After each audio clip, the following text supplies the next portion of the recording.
अयोध्या जो कुछ साल पहले ऐसे दिखती थी, वहीं अयोध्या अब कुछ ऐसे दिखती है।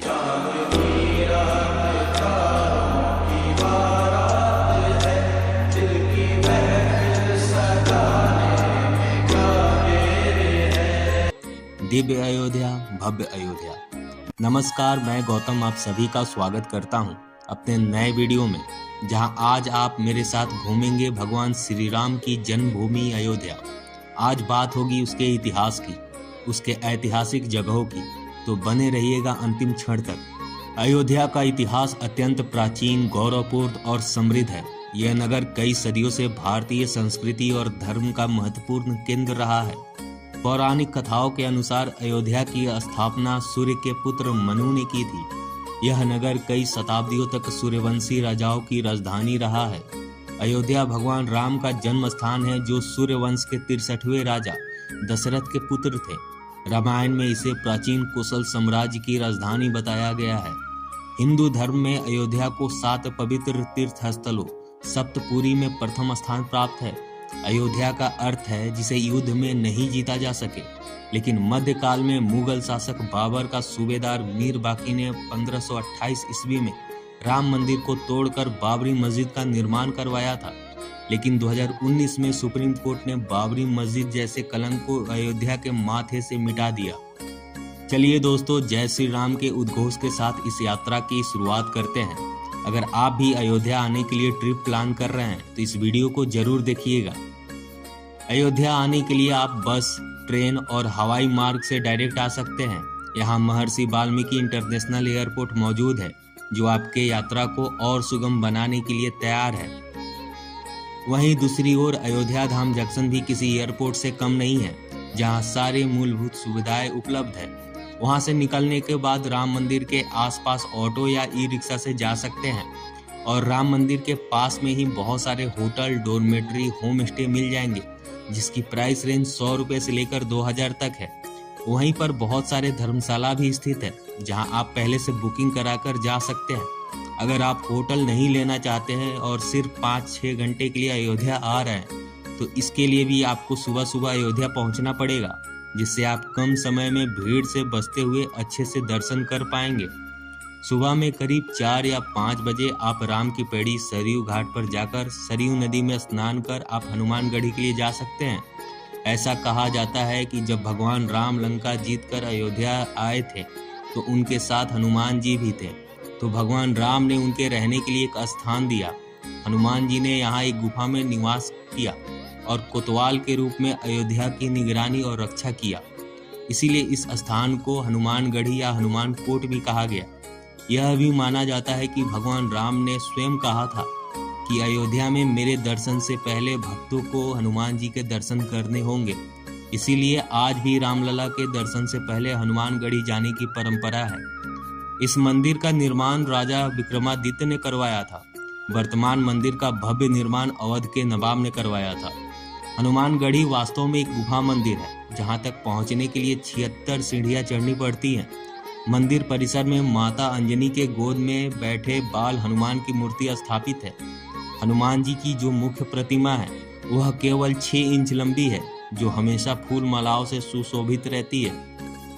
वैसे तो आपको हनुमानगढ़ी में भीड़ का सामना करना पड़ सकता है, क्योंकि मंदिर के अंदर संकीर्ण मार्ग की वजह से वहाँ अक्सर भीड़ बढ़ जाती है, लेकिन वहाँ मौजूद प्रशासन की वजह से आपको ये भीड़ तुरंत गायब होती दिख जाएगी, तो घबराने की बिल्कुल जरूरत नहीं है।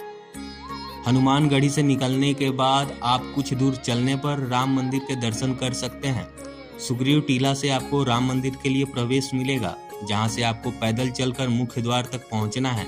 बुजुर्गों के लिए व्हील चेयर की व्यवस्था है, इसके लिए आप पहले से बुकिंग करा सकते हैं। मुख्य द्वार पर पहुंचकर आप निःशुल्क लॉकर रूम में आप अपने सभी सामान और जूते चप्पल रख सकते हैं। ध्यान रहे कि आप राम मंदिर में ना किसी प्रकार के प्रसाद को लेकर जा सकते हैं और ना ही किसी प्रकार के कैमरा, मोबाइल, इलेक्ट्रॉनिक उपकरण को ले जा सकते हैं। इसलिए अगर आपको फोटो लेना है तो मुख्य द्वार पर ही फोटो लेकर फिर मोबाइल या कैमरा को जमा करा सकते हैं। मुख्य द्वार से अंदर की तरफ जाने पर आपकी चेकिंग की जाएगी, फिर आपको मंदिर में प्रवेश मिलेगा। वर्तमान समय में मुख्य मंदिर का निर्माण पूरा हो चुका है। लेकिन उसके परकोटे का निर्माण अभी भी जारी है, तो आपको वहां थोड़ी समस्या हो सकती है।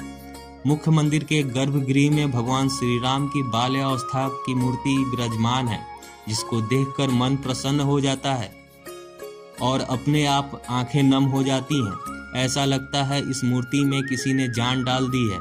मंदिर के अंदर पत्थर से बनाई गई आकृतियां आपको रुकने पर मजबूर कर सकती हैं। भव्य और दिव्य वातावरण के बीच आपको एक दैवीय शक्ति का आभास होता है, जो आपको एक ऊर्जा प्रदान करती है। मंदिर के द्वार सोने से सुसज्जित किए गए हैं, उसके शिखर भी सोने से सजाए गए हैं, जो इसकी खूबसूरती को और दिव्य बना देते हैं। मंदिर से निकास के बाद आप मंदिर परिसर में कुछ देर मंदिर की भव्यता को देख सकते हैं। परकोटा के निर्माण पूरा होने पर और मंदिर परिसर का काम पूरा होने पर ये और भी भव्य लगेगा। मंदिर से निकलते समय आपको प्रसाद दिया जाएगा। अगर आप दान देना चाहें तो वहां दान देकर ऑनलाइन बिल भी ले सकते हैं। उन रुपयों से स्कूल, अस्पताल निर्माण और भूखे लोगों को खाना खिलाने में मदद मिलेगी। राम मंदिर से निकलने के बाद आप और भी दर्शनीय स्थल का भ्रमण कर सकते हैं, जिसका अपना महत्वपूर्ण इतिहास रहा है। सबसे पहले हम हनुमानगढ़ी के पास में स्थित राजा दशरथ के महल जाएंगे। मान्यता के अनुसार राजा दशरथ ने त्रेता युग में इस महल की स्थापना उसी स्थान पर की थी जहां उनका असली निवास हुआ करता था। कहा जाता है कि भगवान राम और उनके तीनों भाई लक्ष्मण, भरत और शत्रुघ्न ने अपना बचपन और बाल लीलाएं इसी महल के आंगन में बिताई थी। समय के साथ पौराणिक महल क्षतिग्रस्त हो गया था, जिसका कई बार जीर्णोद्धार कराया गया था। माना जाता है कि राजा विक्रमादित्य ने अयोध्या को फिर से बसाते समय इसका पुनर्निर्माण करवाया था। लगभग 300 वर्ष पूर्व बाबा राम प्रसाद आचार्य ने इसका जीर्णोद्धार करवाया, जिसके बाद यह मंदिर के रूप में स्थापित हो गया। इसी महल के बगल में कनक मंदिर है। महारानी कैकेयी ने भगवान श्री राम से विवाह के बाद माता सीता को यह भवन मुंह दिखाई में दिया था। कहा जाता है यह भवन शुरू से सोने का बना हुआ था। समय के साथ यह भवन कई बार क्षतिग्रस्त हुआ और इसका पुनर्निर्माण तथा जीर्णोद्धार विभिन्न युगों में होता रहा। द्वापर युग में भगवान श्री कृष्ण ने भी इस स्थान पर भगवान राम की पूजा की और भवन का जीर्णोद्धार कराया। भगवान राम के पुत्र कुश ने भी इसका जीर्णोद्धार करवाया और श्री राम, माता सीता की मूर्तियां स्थापित की। सम्राट विक्रमादित्य ने लगभग 2000 वर्ष पूर्व इसका जीर्णोद्धार करवाया, सीताराम के विग्रहों को पुनः प्रतिष्ठित किया। लेकिन वर्तमान मंदिर का निर्माण 1891 ईस्वी में ओरछा की रानी वृषभानु कुंवरी ने करवाया था। मंदिर की वास्तुकला राजस्थानी और बुंदेलखंड शैली का मिश्रण है। मंदिर के गर्भगृह में भगवान राम और माता सीता की सोने की मुकुट वाली सुंदर मूर्तियां विराजमान है।